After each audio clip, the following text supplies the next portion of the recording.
다 함께 사도신경으로 우리의 신앙을 고백하시겠습니다.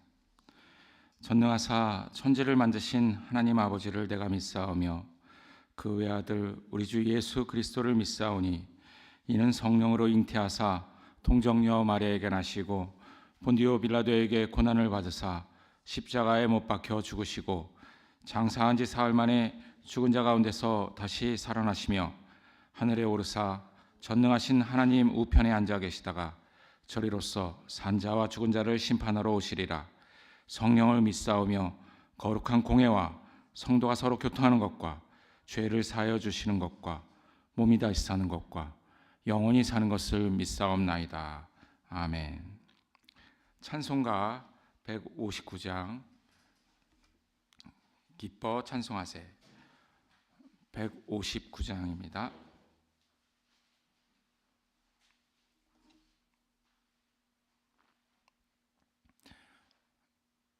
다 찾으셨으면 함께 찬송하시겠습니다.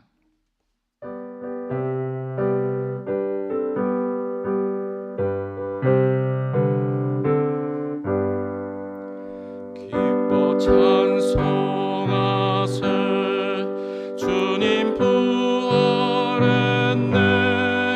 그 무덤의 권세 다 깨뜨렸네. 찬송하고 전파하세.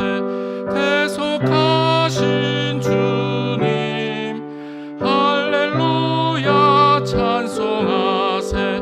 다시 사셨도다.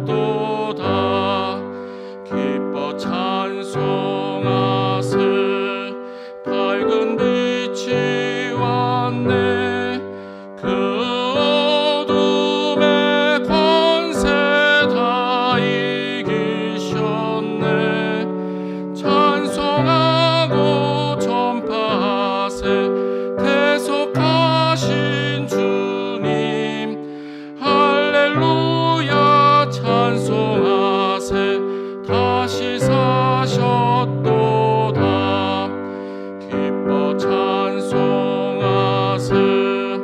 주님 피를 흘려 그 속량할 값을 다 치르셨네. 찬송하고 전파하세. 대속하신 주님 할렐루야. 찬송하세. 다시 사셨도다. 기뻐 찬송하세. 죄를 사했으니 그 속죄한 은혜 다 찬송하세. 찬송하고 전파하세. 대속하신 주님 할렐루야. 찬송하세. 다시 사셨도다.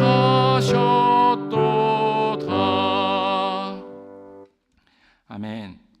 오늘의 말씀은 고린도전서 10장 31절로부터 33절까지의 말씀입니다. 고린도전서 10장 31절로부터 33절까지의 말씀입니다.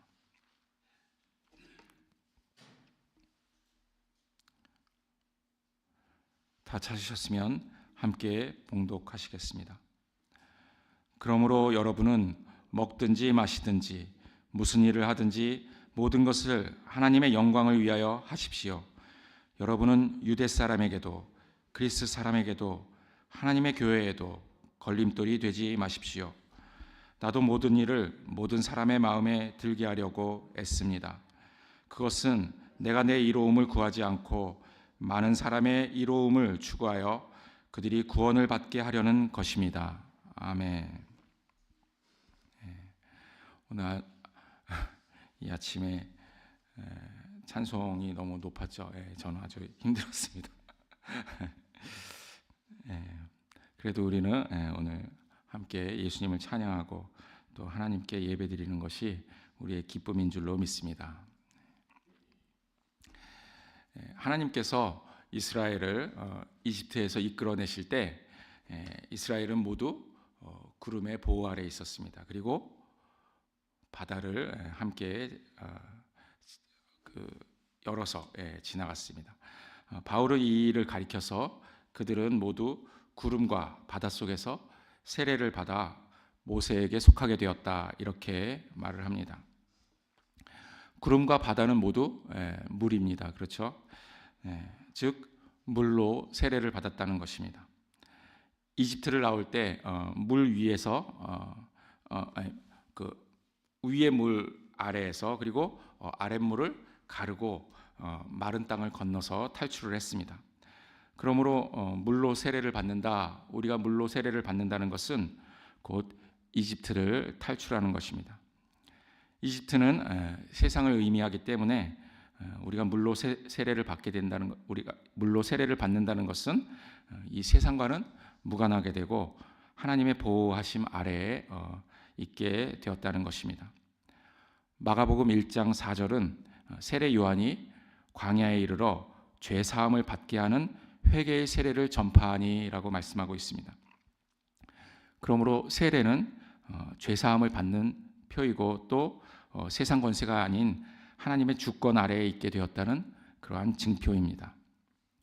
물로 세례를 받은 것을 바울은 모세에게 속하였다라고 말씀합니다. 이 모세에게 속했다는 것은 바로 하나님의 주권 아래에 있다라는 다른 말씀입니다. 하나님께서는 모세를 하나님의 대리자로 세우셨습니다.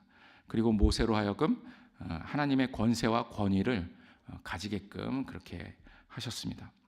그리고 모세를 통하여서 이스라엘은 모두 똑같은 신령한 음식, 그리고 또 모두 똑같은 신령한 물을 마셨습니다. 이 신령한 음식은 만나를 말하는 것입니다. 그리고 이 만나는 이제 하늘에 속한 음식이죠. 그렇죠? 땅에서 나는 음식이 아닙니다. 그렇기 때문에 신령한 음식입니다. 이렇게 우리가 왜 이 만나를 먹었을까요? 광야에서 아무것도 없으니까 먹은 것이기도 하지만 또 하늘에 속한 자다라는 그러한 표시이기도 합니다. 그리고 이 신령한 물은 신령한 바위로부터 나온 그 물입니다. 바울은 그 바위가 바로 그리스도이시다라고 말씀하고 있습니다. 그리고 그 물은 그 바위를 쳤을 때 그 물이 나왔습니다. 즉 그리스도께서 맞으심으로 그 물을 내신 것입니다. 그리스도께서 심판을 받으신 것입니다. 심판 받으심으로 우리는 그 신령한 물을 마시게 되었습니다. 그리스도께 속한 자들은 모두 그리스도로부터 나온 그 물을 마시는 것입니다. 그런데 이 신령한 음식과 신령한 물을 먹고 마신 그 이스라엘 사람들은 광야에서 모두 멸망당하고 말았습니다. 왜냐하면 하나님께서 그들을 좋아하지 않으셨기 때문입니다. 여호수아하고 갈렙을 제외한 모든 사람들은 다 죽고 그 후손이 가나안으로 들어갔습니다. 그들이 멸망당한 이유가 무엇입니까? 악을 좋아했기 때문이다라고 말씀합니다. 광야에서의 그들의 모습은 세례를 받은 자들에게 경종이 되는 그러한 본보기입니다. 죄사함을 받고 구원받은 자들이 아름다운 본을 보이지 못할 수 있습니다. 물론 우리가 구원받고 다시 하나님과 관계없는 그런 멸망으로 들어간다는 것은 아닙니다. 왜냐하면 광야로 간 사람들은 아무도 다시 이집트로 돌아가지 못했습니다. 하나님께서 결코 이집트로 다시 돌려보내시지 않으십니다. 고린도전서 10장 12절에서는 바울은 이렇게 경고합니다. 그러므로 서 있다고 생각하는 사람은 넘어지지 않도록 조심하십시오. 이것은 우리의 죽고 사는 영생을 얻느냐 못 얻느냐의 그 이야기가 아니라 아름다운 삶을 살 수 있느냐 없느냐, 바로 그러한 것입니다. 하나님을 믿고 우리가 믿음을 가졌는데 과연 우리는 그 믿음을 가지고 어떠한 태도를 가지고 어떠한 마음가짐으로 살아야 하나님께서 우리를 기뻐하시는지, 우리의 믿음을 이 삶을 통해서 나타내는지, 바로 그러한 문제입니다. 광야에서 이스라엘 중 일부는 우상을 숭배했습니다. 우상을 기뻐하여 우상 앞에서 먹고 마시고 또 일어나서 춤을 추었습니다. 또한 그들 중 일부는 이방 여인과 간음함으로써 하루에 2만 3천 명이나 죽었습니다. 이 일도 역시 우상 숭배와 관련인 일입니다. 그리고 그들 중 일부가 그리스도를 시험하여 뱀에게 물려서 죽었습니다. 그들이 사실은 그 험한 길 때문에 마음이 상해서 불평불만을 한 것인데, 그것을 어떻게 불평불만을 했냐면 이 만나에 대해서 하찮은 음식이다 이렇게 불평을 했습니다. 그리고 그들은 이집트로 돌아가기를 원했습니다. 그런데 아무도 이집트로 돌아갈 수는 없었죠. 죽을지언정 다시 이집트로 돌아가는 일은 없었습니다. 우리 하나님께서는 소멸하는 불이십니다. 우리의 모든 죄악을 다 소멸하십니다. 하나님께서는 이집트에서 이스라엘을 이끌어내신 후에 바로 가나안 땅으로 들어가시지 않았습니다. 그들을 하나님 없이는 단 며칠도 살 수 없는 그러한 광야로 이끄셨습니다. 그리고 세상의 묵은 때를 벗기고, 그리고 하나님과 어떻게 함께 살고 또 하나님의 법을 어떻게 준수해야 하는지, 순종해야 하는지를 가르치셨습니다. 사실 출애굽을 한 목적은 가나안보다는, 물론 그건 궁극적인 것이지만 사실은 광야에 있다라고 해도 과언이 아닙니다. 이렇게 하나님께서 광야로 이끄신 것은 우리에게 시련이 됩니다. 그런데 이 시련에 대해서 바울은 이렇게 말씀하고 있습니다. 여러분은 사람이 흔히 겪는 시련 밖에 다른 시련을 당한 적이 없습니다. 하나님은 신실하십니다. 여러분이 감당할 수 있는 능력 이상으로 시련을 겪는 것은 하나님은 허락하지 않으십니다. 하나님께서는 시련과 함께 그것을 벗어날 길도 마련해 주셔서 여러분이 그 시련을 견디어낼 수 있게 하십니다. 아멘. 하나님께서는 우리에게 능력도 주시는 것입니다.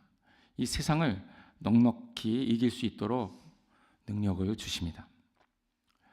이 이스라엘 백성의 하나님을 향한 그러한 불평불만은 사실은 우상 숭배로 그것이 이어지게 됩니다. 그리고 이 이스라엘이 하나님과 멀어지게 된 것 같이 우리도 하나님과 멀어지게 합니다.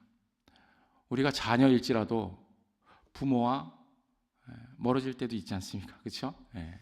똑같이 우리가 하나님의 자녀이지만 하나님과 심정적으로 멀어지게 될 수 있습니다. 우리는 이 출애굽 때 하나님께서 하신 말씀이 있어요. 그게 뭐냐면 너희는 잠잠히 있어. 내가 너희를 어떻게 구원하는지, 내가 하나님 되는지 너희는 지켜보아라, 이렇게 말씀을 합니다. 이때 잠잠히 있으라는 것은 불평불만하지 말라는 겁니다. 우리는 잠잠히 하나님께 순종하는 것을 배워야 합니다. 오히려 불평불만이 아니라 오히려 감사와 찬송으로 우리는 견디어내고 그리고 그리스도의 순종에 이르러야 합니다.